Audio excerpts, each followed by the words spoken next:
Assalamualaikum warahmatullahi wabarakatuh. Ananda solih-solihah semuanya. Good morning. Oke, Ananda solih-solih semuanya. How are you today? Oke, Ananda solih-solih semuanya. Semoga Ananda solih-solih semuanya sehat selalu. Nah, hari ini kita akan memulai pembelajaran kita. Are you ready to study? Yes, I am ready. Oke, let's go. Kita mulai pembelajaran kita hari ini. Pada kesempatan kali ini nanti kita akan melanjutkan pembelajaran pada kelas 4, tema 5 pahlawanku, subtema 3 sikap pahlawan. Kita sudah masuk pembelajaran yang ketiga.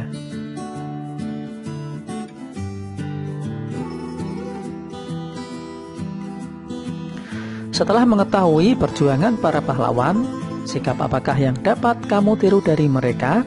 Apakah sikap kepahlawan itu hanya ditujukan pada masa perjuangan melawan penjajahan saja? Adakah tokoh-tokoh pada masa sekarang yang tindakannya mencerminkan sikap kepahlawanan?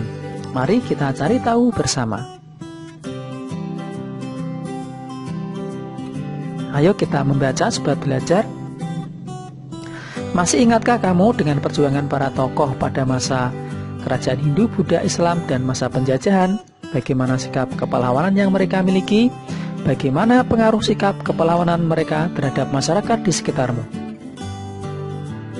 Ayo kita buat urutan atau lini masa perjuangan dan sikap kepahlawanan mereka.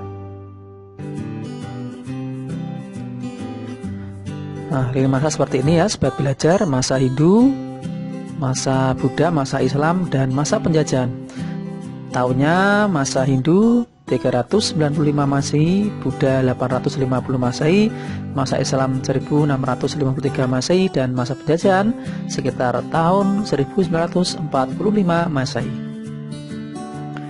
Kemudian pada pada masa Hindu, Raja Purnawarman, sikap kepahlawanan, mencintai rakyat, berani melawan perampok. Kemudian pada masa Buddha, pada masa Raja Balaputra Dewa, sikap kepahlawanan, membangun armada kuat dan membangun ekonomi Sriwijaya. Kemudian pada masa Islam, terdapat Sultan Hasanuddin, sikap kepahlawanannya berani dan gigih melawan Belanda, arif dan bijaksana. Kemudian pada masa penjajahan, ada Insinyur Soekarno dengan sikap kepahlawanan mengutamakan musyawarah untuk mufakat, berani dan rela berkorban untuk negara. Sikap kepahlawanan bisa kamu temukan di lingkunganmu.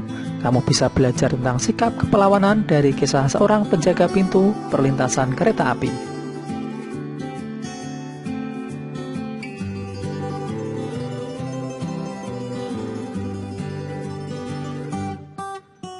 Kita akan membaca pahlawan tanpa tanda jasa. Kimin tinggal di desa Lemah Abang, Karawang. Pekerjaannya sangat mulia, banyak orang yang telah ia selamatkan. Namun demikian, banyak orang yang tidak peduli terhadap pekerjaan yang ia lakukan. Tidak ada ucapan terima kasih yang diberikan kepadanya. Pendapatannya sangat kecil dan tentunya kurang untuk memenuhi kebutuhan keluarganya. Jam istirahatnya tidak menentu, bahkan suatu saat ia tidak bisa menikmati makan siangnya karena tiba-tiba ada pekerjaan yang harus ia lakukan. Hari raya pun terkadang ia harus masuk bekerja, namun Kimin tetap berusaha untuk bekerja sepenuh hati. Kimin sangat mencintai pekerjaannya, ia sudah melakukan pekerjaannya hampir 30 tahun lamanya. Apa sebenarnya pekerjaan Kimin? Mengapa ia sangat senang dengan pekerjaannya ya? Kimin adalah seorang penjaga pintu perlintasan kereta api. Ia sangat bangga dengan pekerjaannya yang ia lakukan karena ia bisa menyelamatkan banyak orang, mulai dari pejalan kaki, pengguna sepeda motor, penumpang mobil, atau pengguna kendaraan lainnya. Panas terik atau guyuran air hujan tidak pernah ia pedulikan. Begitu juga dengan suara bising kendaraan. Ia tidak pernah terganggu dengan semua itu. Bahkan umpatan dari mereka yang marah karena Kimin menutup pintu rel pun ia abaikan. Di dalam pikirannya yang ada hanyalah usaha untuk menyelamatkan orang-orang.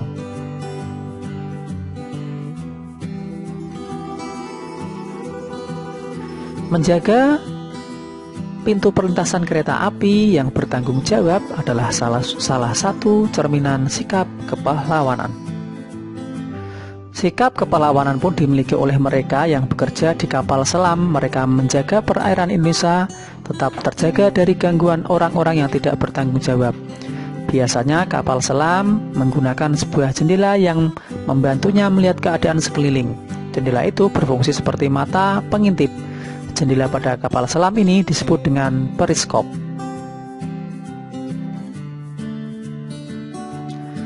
Periskop bisa kita buat secara sederhana dengan menggunakan bahan-bahan yang ada.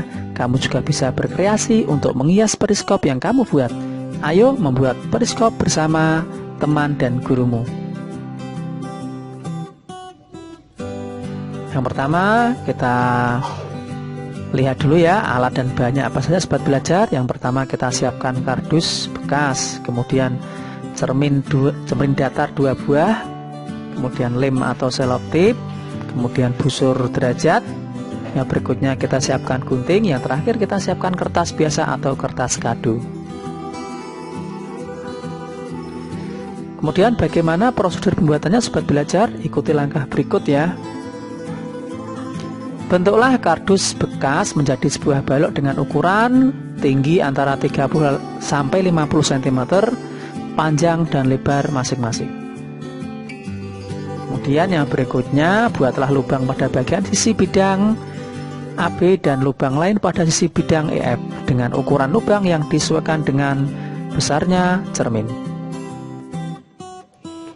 Yang berikutnya, rekatkan cermin masing-masing dengan posisi seperti pada gambar. Pastikan cermin saling berhadapan. Posisi cermin dengan kemiringan masing-masing 45 derajat. Nah, beginilah sobat belajar, sudah jadi ya periskop kalian. Nanti kalian bisa mencobanya sendiri di rumah bersama orang tuamu atau gurumu.